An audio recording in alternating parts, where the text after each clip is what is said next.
BMW 5-seriya X-Drive.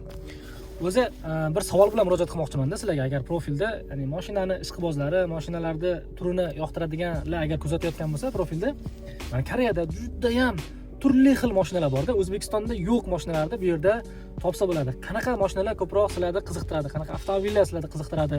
Agar aytsanglar, izohlarda yozsanglar, men shunaqa narsa qilmoqchiman. O'sha qanaqa mashinalar, avtomobillar yoqsa, o'shanaqa avtomobillarni oldiga borib, tekshirib, ko'rib, video qilib, YouTube'ga, Instagramga joylashtirish planini qilib yuribman. Sizlarga qanaqa avtomobillar yoqsa, qiziqtirsa, O'zbekistonda ko'rmagan avtomobillaringizni ham aytsangiz bo'ladi. Janubiy Koreyadan bu yerdan bemalol topsangiz bo'ladi.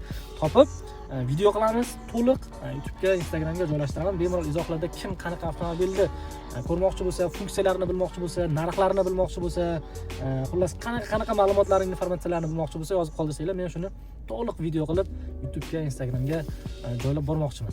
Har qanday mashinani yozib qoldiring, xudo xolasa qo'ldan kelgancha sizlarga ko'rsatishga harakat qilaman.